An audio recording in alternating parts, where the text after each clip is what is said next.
우리 옆 사람 인사하겠습니다. 원래는 케냐 말로 하려고 그랬는데 오늘 케냐 것들이 안 와갖고 그 하나님은 당신을 사랑하십니다. 이 말을 케냐 말로는 뭉구 아나쿠 뺀다 이렇게 그럽니다.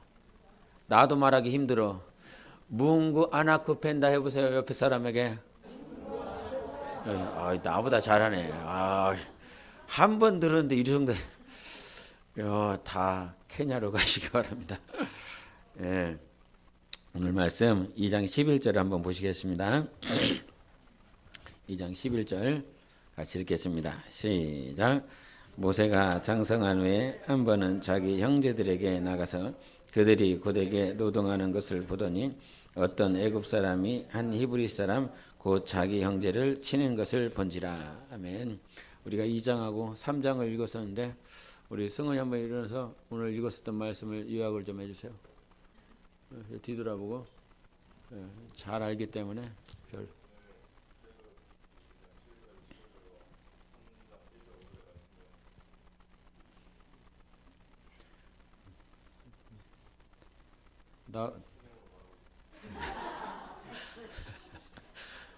아멘.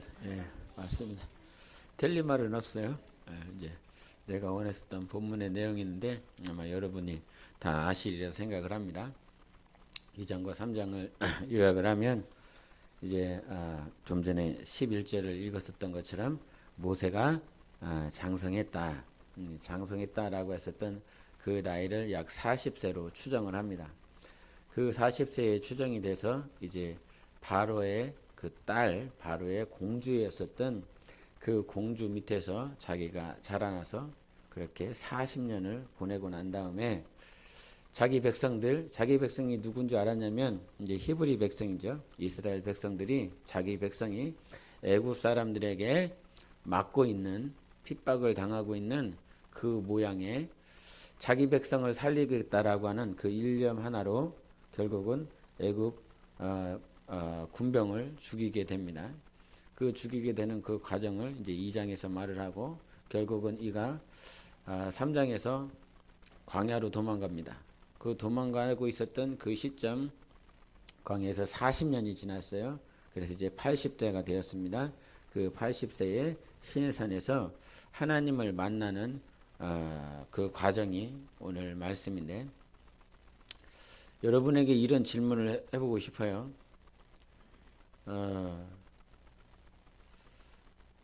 바로의 모습을 우리에게 적용을 시킨다라고 한다면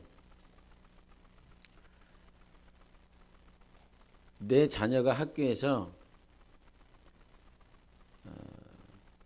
두들겨 맞고 있어요. 내 자녀가 두들겨 맞고 있어.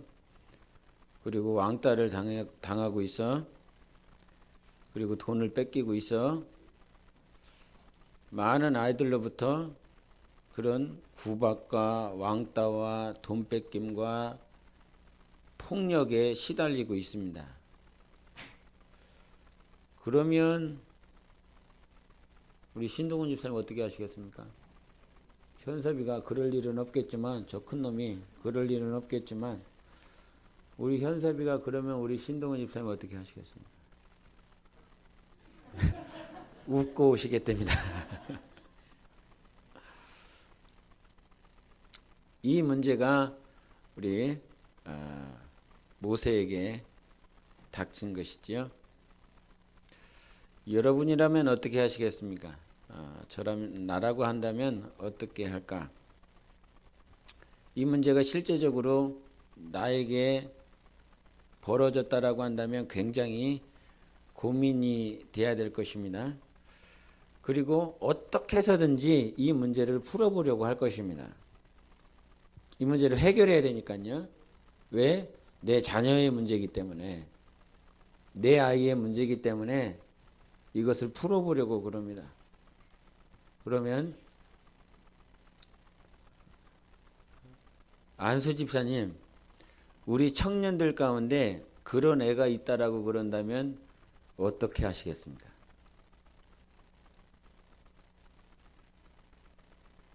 이거를 물어보는 건 이런 차이가 분명히 존재할 것이라 생각하기 때문에 그래요.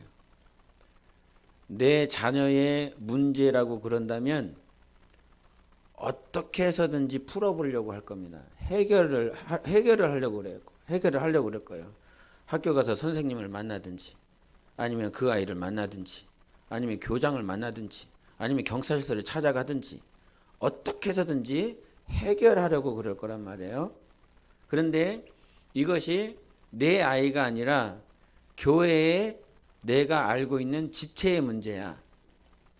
내가 알고 있는 교회학교든 중고등부든 청년들의 문제야 라고 그랬을 때 내가 쉽게 말할 수 있는 건 뭐냐면 기도하자. 맞아요. 이게 정답이에요. 이게 정답인데 내가 내 자녀를 생각하고 있는 것과 내가 몸된 귀의 지체가 당하고 있는 그 어려움에 대한 그 문제를 내 마음이 얼마만큼 품고 있는 것에 대한 분명한 차이가 있을 것입니다. 내 아이의 문제 앞에서는 분노가 일어나고 내 아이의 문제에 대해서는 어떻게 해서든지 물질을 투자하든지 아니면 시간을 투자하든지 해서 여러분이 해결하려고 그럴 것인데 과연 교회 내에 그것이 장년부가 세상에서 직장에서 핍박을 당하고 있어, 직장에서 폭력을 당하고 있어, 직장에서 왕따를 당하고 있어. 이런 문제들이 분명하게 있을 수 있거든요. 분명한 그 문제예요. 지금 바로의 문제는, 이게 모세의 문제는 우리 실생활 가운데, 우리가 영적 생활하는 가운데 나의 백성, 하나님의 백성에 대한 그 문제를 가지고 누가 접근을 하고 있냐면 모세가 접근을 하고 있어요. 그런데 이 모세의 접근은 우리가 생각했을 때 장성하다라고 하는 것이 미숙하다라고 하는 게 아니라 이 말이에요. 장성했다라고 하는 건 40년 동안 그 궁궐에서 정치, 경제, 문화, 사회, 언어 모든 것에 모든 영역에 망라하게 이는 배웠고 알고 있어요. 그리고 무예도 출중합니다. 이런 상황 가운데서 나의 백성이 박해를 당하고 있고 핍박을 당하고 있다. 그래서 이가 가지고 있는 생각이 무엇이었냐면 사도행전 7장을 한번 보여주세요. 같이 보겠습니다. 사도행전 7장 시작. 그는 그의 형제들이 하나님께서 자기의 손을 통하여 구원해 주시는 것을 깨달으리라고 생각하였으나 그들이 깨닫지 못하였더라. 예. 지금 이게 모세는 무슨 생각을 가지고 있어요? 이 형제들이, 즉 이스라엘 백성들이 하나님께서 자기의 손을 통하여 구원해 주실 것을 깨달을 거야. 이렇게 하면 내가 이 백성들을 구원해 주면, 살려주면 이들의 생각은 하나님이 하신 거야. 하나님께서 나라고 하는 존재, 모세라라고 하는 나를 통해서 저들이 하나님께서 구원해 주실 거나라고 하는 걸 분명히 깨닫겠지라고 생각했다는 거예요. 하나님을 향한 생각을 가지고 있어요. 모세가 하나님이 하셨다라고 하는 것들을 저들에게 보여주고 싶은 생각이 있어요. 하나님이 하셨다고 그런 마음이 있었기 때문에 그 애굽 군사에게 접근을 한 것이고 그를 죽여서라도 하나님이 일하셨음을 나타내고 싶은 거예요. 장성했어요. 많이 배웠어요. 힘과 권력도 가지고 있었어요. 그런데 중요한 사실이 무엇이냐면 하나님은 우리에게 무엇을 원하는지를 가르쳐 줬어요. 지금 네가 힘과 지식과 그 모든 것들이 누구를 의지했냐면 하나님을 의지했어요. 그렇죠? 하나님께서 저들을 구원할 것이라고 하는 것들을 최소한 모세는 하나님이 없는, 하나님의 인식이 부족한 상태에서 움직인 것이 아니라 하나님이 하신다라고 하는 분명한 믿음과 인식이 있었어요. 아마 여러분도 세상 가운데서 어떤 인식, 하나님에 대한 인식, 하나님을 바라보며 하나님을 인지하며 최소한 무엇인가를 해나가고 있을 것입니다. 그런데 중요한 것이 있어요. 우리 한번 2장을 보세요. 2장 24절을 보세요. 2장 24절 같이 보시겠습니다. 시작. 하나님이 그들의 고통 소리를 들으시고 하나님이 아브라함과 이삭과 야곱에게 세운 그의 언약을 기억하사. 예. 지금 이 모세는 이스라엘을 구원하고 싶은 그 생각 때문에 하나님을 향한 눈이 있었어요. 하나님을 향한 시선이 있었다고요. 그런데 자기가 생각했었던 결과가 아니야. 분명히 깨달아야 되는데 내가 이렇게 행동을 했으면, 내가 이렇게 말을 했으면 당연하게 깨달아야 되는 거 아니야? 예? 저도 그럴 때가 있어요. 분명히 설교를 이렇게 했으면 이건 깨달아졌어야 돼. 분명하게 알아졌어야 돼. 인지가 당연히 돼야지. 이렇게까지 말을 했는데, 이렇게까지 하나님의 말씀을 대언했는데 못 깨달았다고? 이런 순간들이 있다 이 말이에요. 그런데 여기서 지금 보는 것이 무엇이냐면 모세가 생각했었던 결과와 실제의 결과가 달라요. 그래서 그 다른 결과를 맞이하여 자기는 죽음이 두려워 결국은 광야로 도망갔는데, 이렇게 도망가고 난 다음에 40년이 흘렀습니다. 40년이 흐른 그 시점에 24절에서 보면 알고 있겠지만 하나님께서 무엇을 기억하고 있다라고 말씀하십니까? 아브라함과 이삭과 야곱에게 세운 그의 언약이라고 그랬어요. 그의 언약. 지금 모세는 자기의 백성을 향한 그런 긍휼의 마음이 있었습니다. 그래서 자기의 목숨이 두렵지 않을 만큼 그들을 사랑하여 이끌어서 하나님께 영광 돌리고 싶은 마음이 있었단 말이에요. 그들을 구원하면 내가 영광을 받는 것이 아니라 하나님이 영광을 받으실 것이다. 이러한 마음과 생각이 있었기 때문에 움직였어요. 동기가 굉장히 선했다라고 하는 것입니다. 그런데 여기서 24절에 보면 알겠지만 하나님은 무엇을 기억하고 있다고요? 그의 언약을 기억하고 있어요. 누구의 언약? 하나님의 언약. 하나님이 누구와 세운 언약? 아브라함과 이삭과 야곱과 세운 하나님의 언약을 기억했다라고 말씀하고 있어요. 언약을 히브리어로는 베리트라고 그럽니다. 그런데 이 베리트 언약을 여러분 창세기를 생각해 보세요. 창세기 1장부터 50장까지 다 있잖아요. 그러면 그 언약이 맨 처음에 등장하는 곳이 누구와 언약을 체결합니까? 김종건 권사님, 누구와 맨 처음에 언약을 체결하죠? 아니요. 하나님이 누구와? 네, 아담이라고 하셨어요. 정선 집사님, 누구와? 부부가 닮아가시는군요. 네. 언약이라고 하는 이 베리트 단어는 맨 처음에 등장하는 것이 노아와 언약을 맺을 때 말을 합니다. 우리 6장 보실까요? 6장. 창세기 6장. 창세기 6장 18절 보시겠습니다. 시작. 그러나 너와는 내가 내 언약을 세우리니 너는 내 아들들과 내 아내와 내 며느리들과 함께 그 방주로 들어가고. 예. 여기서 너와는 내가 내 언약을 세우리라 말씀해 주셨어요. 노아하고 언약을 세우리라 말씀하셨다 이 말이에요. 그런데 이제 이 언약이라고 하는 단어가 등장하는 것은 노아에게서 맨 처음에 등장하지만 실제적으로는 아까도 말씀하신 것처럼 아담과 언약을 체결해 주셨죠.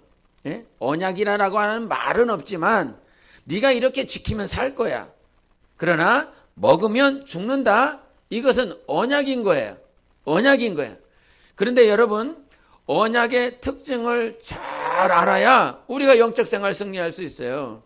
오늘 이 부분을 마련하는 데 있어서 지금 나는 하나님을 생각했거든요. 하나님께 영광을 돌리고 싶어요. 이 백성들이 깨달아 알아서 하나님께 돌아왔으면 좋겠고, 하나님께서 너희를 구원했다라고 하는 이 결과를 그들이 가지고서 나에게, 즉 모세에게 영광이 아니라 하나님께 영광을 돌렸으면 좋겠다라고 하는 선한 동기와 믿음을, 그래서 히브리서 11장에는 모세를 얘기를 했을 때 믿음으로라고 시작해요. 동일하게.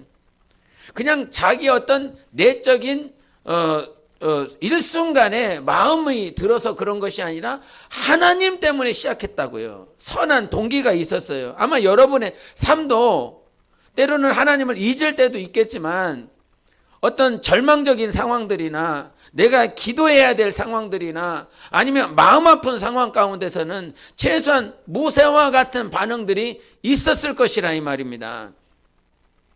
그런데 이 언약의 특징을 잘 보면, 이 노아와 베리트 언약을 체결했을 때 이 방주로 들어가라고 그럽니다. 그리고 내가 너를 지키고 내가 너를 보호하고 내가 너를 인도할 것이라고 말을 합니다. 출애굽기 2장에 등장했었던 갈대 상자 얘기를 했을 때에 갈대 상자 안에 모세를 넣었습니다. 모세가 그 나일강에 흘러갑니다. 키도 없습니다. 동력도 없습니다. 돛도 없습니다. 닷도 없습니다. 자기가 할 수 있는 것이라고 하는 것은 그냥 모세는 가만히 누워 있는 것밖에는 할 수 있는 것이 하나도 없습니다. 즉 언약이라고 하는 건, 방주로 들어가라고 하는 것, 갈대 상자에 들어가라고 하는 것, 이것은 내가 언약을 지킬 수 있는 존재다라고 하는 것이 아니에요. 무슨 말인지 이해하십니까? 내가 무엇인가 할 수 있다라고 하는 것이 아니라 이 말입니다.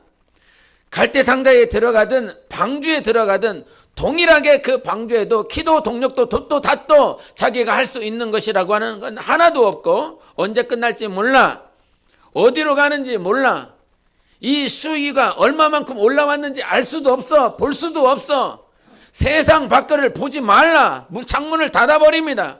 세상에서 썩어가는 그 사람들의 시체 썩어가는 냄새, 동물 썩어가는 냄새, 어떻게 지금 진행되고 있는지 알 방법도 없어. 그것이 진행되고 있을 때 하나님은 나하고 너하고 언약하자라고 말씀하세요. 이 말은 네가 할 수 있는 것 아무도 없다, 네가 해야 될 것도 없다, 네가 할 수 있는 건 아무것도 없다라고 말씀하시며 언약이 체결되기 시작합니다. 창세기에 아브라함과 언약이 체결되는 이 모양도 보여주세요. 창세기 같이 읽겠습니다. 시작. 해가 져서 어두울 때 연기 나는 화로가 보이며 타는 횃불이 쪼갠 고개 사이로 지나더라. 다음 거. 그날에 여호와께서 아브람과 더불어 언약을 세워 이르시되 내가 이 땅을 애굽 강에서부터 그 큰 강 유브라데까지 내 자손에게 주노니. 예, 지금은 아브라함과 언약을 체결하는데 아브라함에게 짐승을 절반으로 짜게라고 그랬어요. 그리고 짜게고 난 다음에 횃불이 지나갔습니다. 그 사이로 누구는 지나가지 아니하냐면 아브라함은 지나가지 않습니다. 고대 사회에 언약을 체결할 때 이 두 쌍방이 짐승을 잡고 가운데를 지나가게 되어 있어요. 이 말은 네가 만약에 언약을 지키지 아니한다면, 이 계약을 지키지 아니한다면 이 짐승처럼 내가 너를 짜갤 것이다, 이 표시인 거예요. 그런데 아브라함과 하나님과 언약이 체결될 때에 아브라함은 지나가지 않고 오직 하나님만 지나간다라고 하는 이 말은 무슨 말이냐면, 이 언약이 성취되는 것은 아브라함 너하고 상관이 없다는 말인 거예요. 네가 어떻게 하느냐 그것에 달려있지 아니하고 이 언약은 오직 나로 인하여 성취가 되어질 것을 말씀하고 있는 것입니다. 그 언약을 지금 모세에게, 이스라엘 백성들에게 상기시켜주고 있는 것이에요.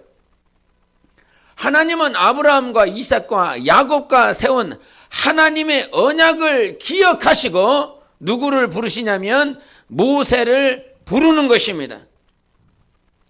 이 말은 모세에게 있어서 분명히 선한 동기가 있어서 하나님을 향한 선한 마음들이 있어서 하나님의 영광을 위해서 살 거야. 하나님의 영광을 위해서 나의 백성을 구원할 거야. 이와 같은 마음이 있었지만 거기서 가장 중요한 것을 잃어버렸어요. 무엇을 잃어버렸을까요? 언약을 잃어버린 것입니다. 동기도 중요해요. 하나님을 바라보고 하나님께 영광을 돌리고자 하는 그런 분명한 목적과 목표를 가지고 움직였다라고 하는 사실이 굉장히 중요한 것이에요. 그런데 지금 내가 하나님을 바라봤다라고 하는 건 하나님 앞에 선한 동기를 가졌다라고 하는 것은 무엇으로부터 기초가 되어지냐면 하나님이 나에게 무슨 말씀을 하셨느냐라고 하는 거예요. 아멘이십니까? 하나님이 나에게 무슨 말씀을 하셨냐. 그런데 하나님이 나에게 하신 이 말씀 언약보다도 더 중요한 게, 여러분 노아가 언약을 체결했는데 하나님 저 백성을 살리고 싶어요.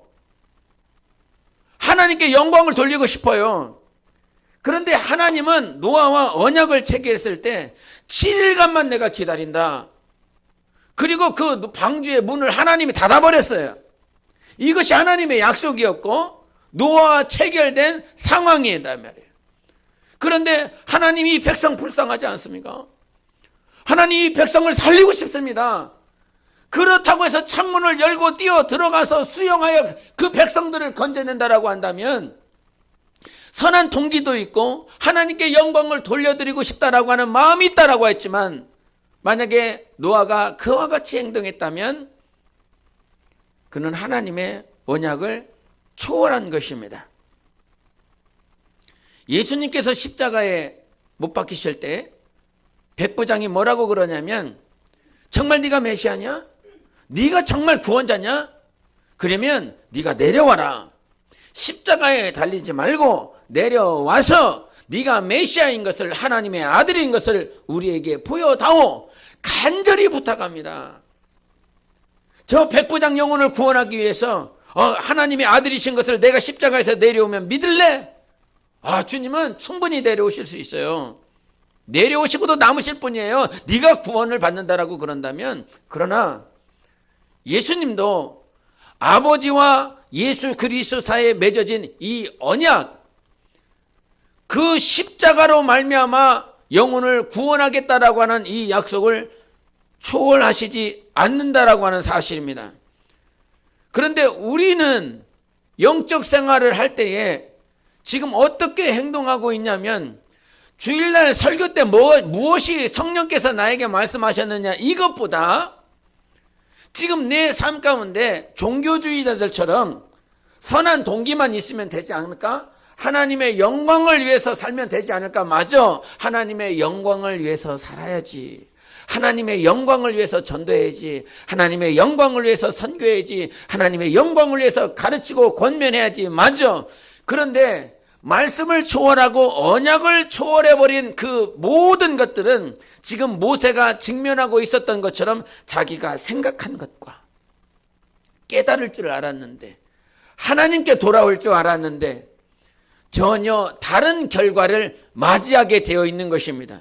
하나님은 아브라함에게 나의 백성이, 이스라엘 백성이 이방 땅에서 애굽에서 400년 동안 노예 종살이 할 것이다 라고 하는 이 약속을 이미 허락해 줬어요. 이미 말씀해 주셨어요. 그러나 말씀을 잊어버리니까 자기의 의가 있지요. 자기의 선한 마음이 있지만 그 선한 마음대로 하나님께서 역사하시지 않는다는 사실이에요. 그래서 중요한 사실이 무엇인 줄 압니까? 여러분이 기도하고 있지요. 여러분이 처리하고 있지요. 애쓰고 있지요. 그러나 여러분의 기도와 여러분의 애씀이 하나님의 언약을 초월할 수는 없는 거예요. 하나님의 일하심은 하나님의 말씀을 따라 역사하는 것이지, 여러분의 수고와 노력과 열심으로 인하여 하나님께서 일하실 수 있을 것이라고 한다면 하나님의 경륜은 무의미한 거예요. 하나님의 아들 예수 그리스도가 이 땅에 오신 이유가 뭐냐면 나는 아버지의 말씀대로 왔다. 내가 너희들에게 전하는 이 말은 아버지께 내가 들은 말씀이다. 나도 이 말을 초월할 수 없음을 성경은 분명히 가르쳐주고 있습니다. 그래서 여러분의 수고와 여러분의 노력이 말씀 위에 세워지시기를 예수 이름으로 축원합니다. 그 말씀 위에 세워질 때 여러분 아버지는 그때 영광을 받는 거예요. 예? 여러분이 막 수고해서 막 달란트대로 여러분이 가지고 있는 물질대로 막 여러분이 수고하고 헌신했어. 그런데 정작 내가 원하는 건 그래 네가 하나님께 영광을 돌리는데 나에게 영광을 돌린다고 하니 나는 좋다. 아버지는 그냥 받아주시지만 그런데 여러분 삶 가운데 하나님은 언제 역사하시냐면 내가 너에게 한 말은 왜 안 지키냐? 내가 너에게 한 말은 왜 잊어버렸냐? 마치 아이가 새우깡 주면서 과자 주면서 아버지께 영광이에요. 아버지 사랑해요. 아버지 감사해요. 내가 오늘 24시간 기도했어요. 내가 24시간 철회했어요. 아버지 좋으시지요. 오늘 예배 때 나왔어요. 안 졸았어요. 성공했어요. 아버지 좋으시지요. 맞아요. 하나님 아버지는 우리의 작은 새우깡 하나도 기뻐 받아주시는 하나님이세요. 그런데 중요한 건 뭐냐면 내가 너에게 한 말은 기억하고 있니? 내가 너하고 약속한 그 약속은 기억하고 있니? 이 말씀대로 살아봤니? 이 말씀대로 순종해 봤니? 예? 어제 피켓전도 하다가 신방동에 계신 목사님이 이렇게 지나가다 말고 커피 한 잔을 주시면서 잠깐 얘기를 했었는데 목사님이라고 하니까 한 70대 되신 것 같아요. 교회를 세워서 신방동으로 옮겼는데 목사님이라고 하셔서 제가 물어봤습니다. 코로나 때문에 많이 힘드시죠? 그랬더니 대박이 하시는 말씀이 뭐냐면 코로나 때문에 성도들이 많이 빠져나갔다고.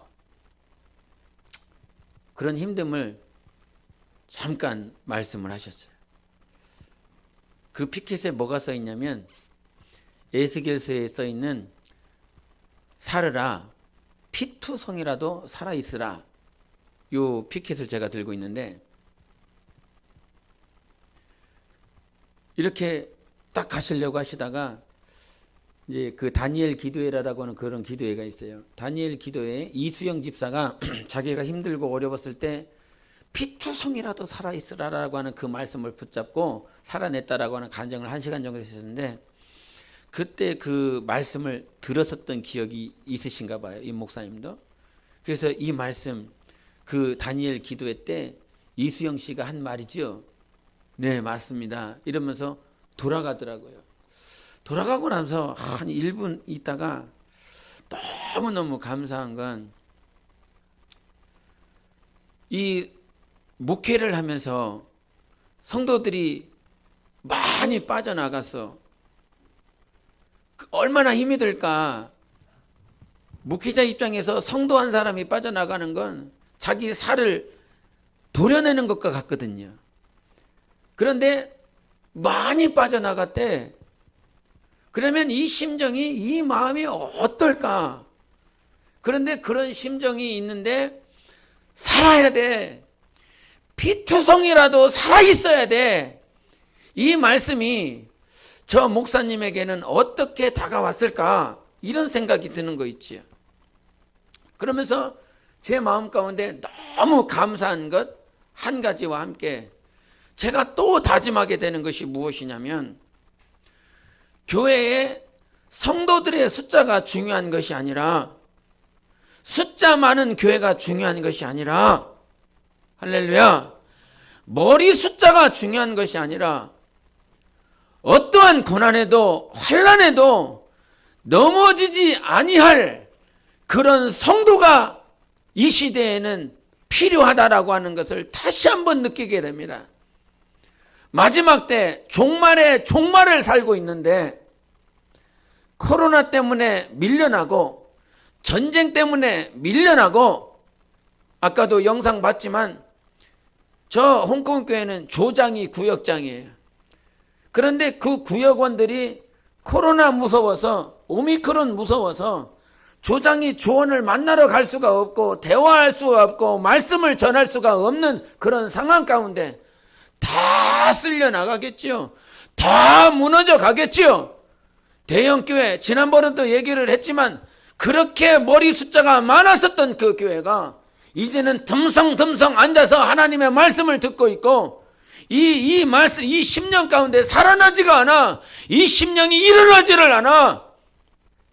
그러면서 정말 주님이 이 땅의 한국교회, 전 세계에 있는 교회들 그렇게 막 숫자가 있어서 막 찬양하고 주선들에서 하나님을 사랑합니다 고백했었던 그 사람들 다 지금 어디로 갔느냐, 이런 생각이 들면서 전 정말 제자 양육해서 파송하자. 제자를 양육해야 된다. 맞아, 구원받는 성도들도 중요하지요. 그러나 결국에 남는 건, 결국에 이 민물이 다 왔다가 이 쓸려 나가지 않습니까? 해변가에 정말로 파도가, 큰 파도가 밀려와서 이 해변가까지 밀려오고 난 다음에 그 해변에 있었던 모든 것들을 다 쓸려갑니다. 그래서 다짐하게 됩니다.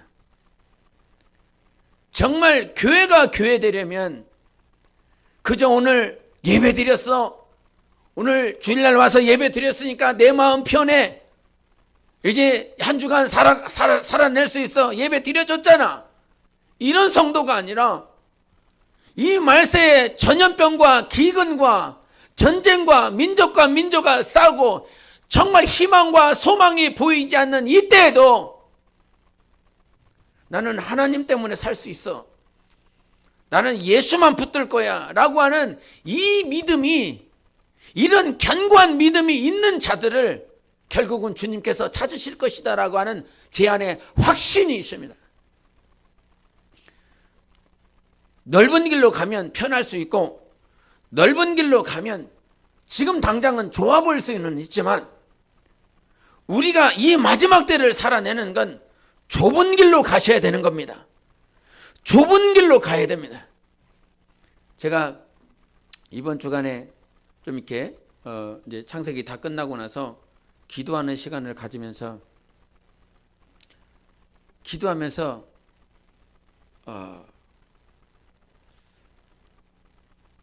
막 숨이 쉬어지지 않는 그런 순간이 잠깐 있었어요.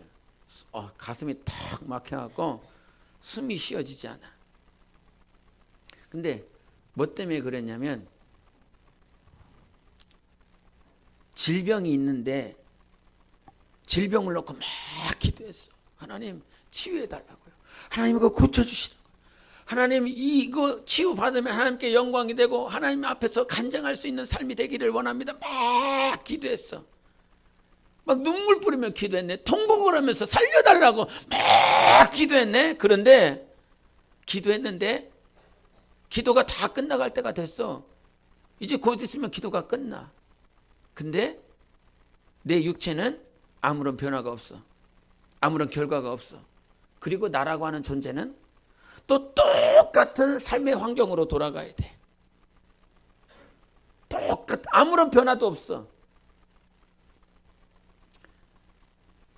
빚이 많은데 이 빚을 하나님 어떻게 해서든지 사람을 통해서 아니면 누구를 통해서도 이 빚을 탕감되어질 수 있도록, 해결되어질 수 있도록 막 기도했어.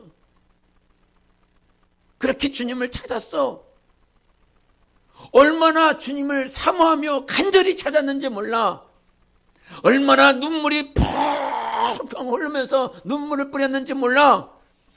그런데 다 기도가 끝나갈 때쯤에도 아무런 응답도 없고 아무런 변화도 없고, 나는 다시 또 그 가정에 핍박받을 수밖에 없고 고통당할 수밖에 없고 아프고 외로울 수밖에 없는 그 환경으로, 그 가정으로, 그 삶으로, 직장으로 다시 돌아가야 되네.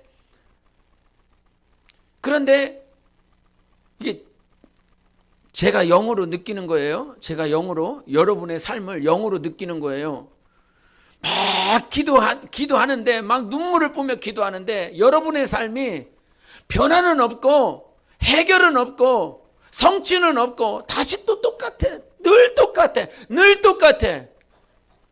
그러면서 숨이 쉬어지지 않는 거야. 숨이 안 쉬어져. 죽을 것 같아. 이 삶을 해결해달라고 하나님 앞에 몸부림쳤는데, 이 질병을 치유해달라고 기도했는데, 내 자식의 문제 때문에 기도했는데, 내 미래 때문에 기도했는데 아무런 변화도 없어. 그런 현실 앞에서 이 사람들 숨이 막히겠구나. 숨이 쉬어지지가 않겠구나. 그러면서 그 감각을 제가 기도하면서 저가 숨이 쉬어지지가 않더라고요. 죽을 것 같더라고요. 그런데 이 죽을 것 같은 이 상황들을 오늘도 우리 성도들이 지금 살고 있구나. 이런 가정 가운데 있구나. 다시 또 돌아가야 된대. 저 아픈 곳으로 돌아가야 된대. 여러분, 제일 가고 싶지 않은 곳이 어디예요? 병원이요. 제일 가고 싶지 않은 곳이 어디예요? 송장 치르는 곳이에요. 장례 치르는 곳이에요. 안장하는 곳이에요. 그곳은 가고 싶지가 않아. 죽는 곳, 아픈 곳, 외로운 곳, 그곳은 가고 싶지 않은데, 가고 싶지 않아서 막 기도했거든. 매달렸거든. 주님 살려달라고. 저기는 가고 싶지 않아요. 저기는 뒤돌아서고 싶지 않아요. 주님 좀 살려달라고요. 나 좀 살려달라고요. 그랬는데, 그렇게 주님께 매달렸는데, 그렇게 좀 살려달라고 했는데, 주님은 나를 받는지 안 받는지, 이분 정말 너무하시네. 그러면서 숨이 탁 막히는 상황. 그 상황을 나는 돌아가고 싶지 않아서 막 애걸복걸하고 막 눈물을 흘리고 있는데, 그때 주님이 어떤 찬양을 생각나게 해주셨냐면, 주님이 흘린 눈물은 십자가의 무거움이 아니라오. 우리의 무지함을 아파하셔 흘리신 눈물이었소. 이 찬양이 생각이 나더라고요. 한 번만 더요. 주님이 흘린 눈물은 십자가의 무거움이 아니라오. 우리의 무지함을 아파하시어 흘리신 눈물이었소. 이 찬양 가사가 제가 확 오는데, 야, 너는 네 삶에 아무런 변화가 없고 아프고 힘들고 그러한 삶으로 돌아가는 것 때문에 지금 너무 뼈저리게 힘이 들고 아프지. 너무 괴롭지. 그런데 나는 오늘 너는 그것 때문에 눈물 뿌리고 아파하고 있지만 나는 오늘 너 때문에 아프다. 나는 오늘 영혼의 상태가 전혀 변함이 없어. 너는 네 삶의 변화를 위해서 기도했잖아. 그런데 나는 오늘 너를 보면서 네 영혼의 변화없는 그 상태 때문에 얼마나 눈물 뿌리는지 아느냐? 많은 사람들은, 많은 크리스찬들은 이 문제를 해결받기 위해서 나를 몸부리면서 막 있는 힘을 다해서 주여 나를 불쌍히 여겨달라고, 나를 살려달라고 그렇게 나를 찾는다. 그래서 나는 이 삶의 변화가 없는 그 삶 가운데를 조금 더 지켜보고 있다. 이 삶을 아무런 변화를 시키지 않는다 내가. 그런데 얘네들은 그것 때문에 너무 힘들고 어렵다라고 나한테 하소연을 해. 지들은 삶의 환경이 변화되기를, 자식이 잘 되기를, 건강이 회복되어지기를, 문제가 해결되기를 그러면서 막 찾아. 그것 때문에 힘들대. 그것 때문에 어렵대. 그런데 주님은 나에게 이런 말씀하셨어요. 너희들은 그것 때문에 아프지만 나는 너희들의 영혼의 변화가 하나도 없는 것 때문에, 그것 때문에 아파. 그것 때문에 힘들어. 이 십자가 때문에 내가 눈물을 흘리는 게 아니야. 이 십자가가 무서워서, 이 십자가 지고 가서 이제 곧 내가 죽어야 되는데 그게 무서워서 눈물을 흘리는 것이 아니야. 그리고 이 십자가의 무기 때문에 내가 아파하는 게 아니야. 이 십자가의 문제가 아니야. 바로 너희들의 문제야. 내가 오늘 눈물을 뿌리고 있는 이유는, 오늘도 내가 아파하고 있는 이유는 십자가 때문에가 아니라고. 너희들 때문이라고. 너희들의 영혼들 때문이라고.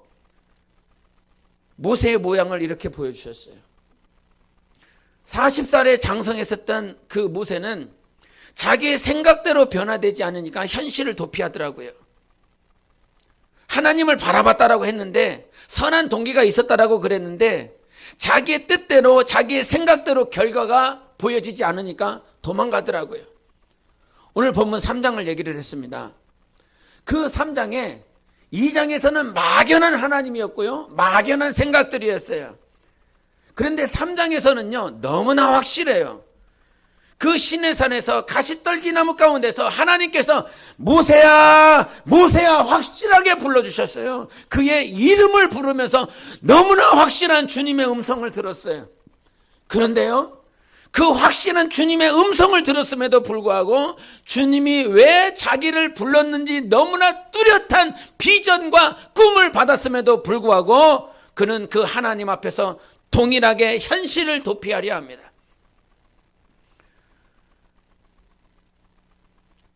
40년 전에 있었던 그 모양,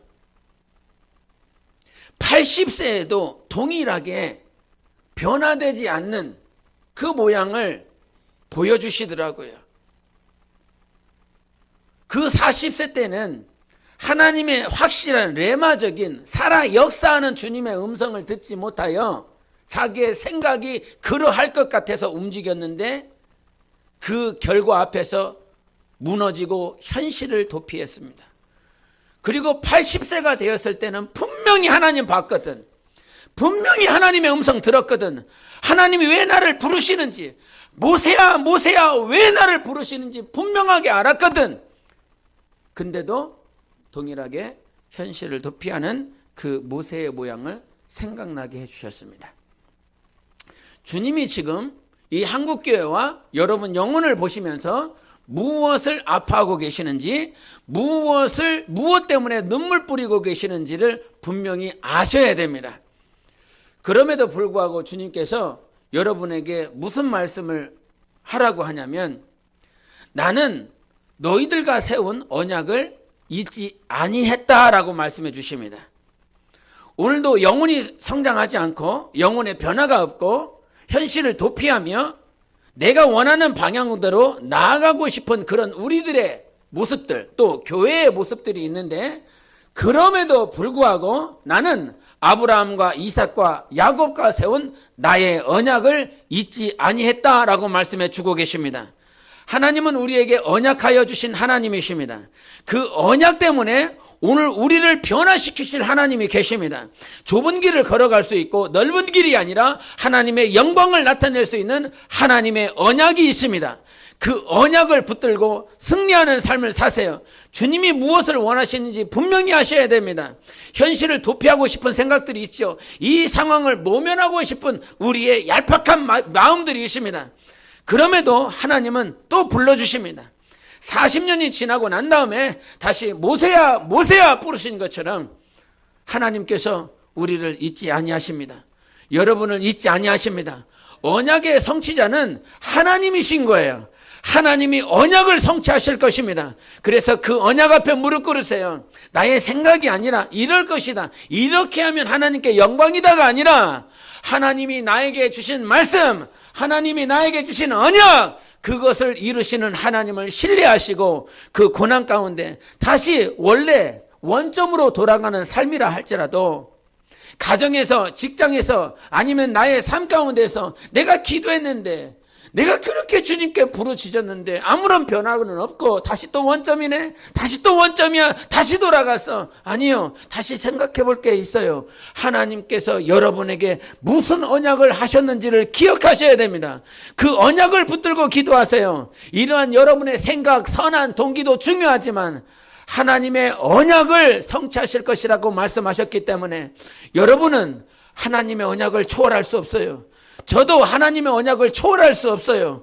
오늘도 하나님께서 여러분 영혼을 바라보시며 아파하시고 눈물 뿌리시는 그 이유를 제대로 보시기를 예수 이름으로 축원합니다. 제대로 보세요. 주님을 보세요. 주님의 언약을 보시기를 예수 이름으로 축원합니다. 함께 기도하십시다. 우리에게는 분명한 선한 동기가 있어서 기도하셨을 것입니다. 선한 동기가 있었기 때문에 철회를 했고, 선한 동기가 있었기 때문에 영혼을 구령하고 나의 백성을 살리고 싶은 그 마음 때문에 이 자리에 있었을 것입니다. 하나님, 그럼에도 오늘 주님이 말씀하십니다. 오늘도 주님이 내게 말씀하십니다. 하나님께서 나를 부르실 때 모세야 모세야 나의 이름을 부르시고 나에게 비전을 주시고 나에게 꿈을 주셨습니다. 그것이 주님이 내게 주신 언약이에요. 주님 언약을 이루어주세요. 이 언약을 붙들고 살겠습니다. 원점으로 돌아가지 않냐고 언약을 붙드는 삶이 될 수 있도록 예수 외치고 기도하시겠습니다.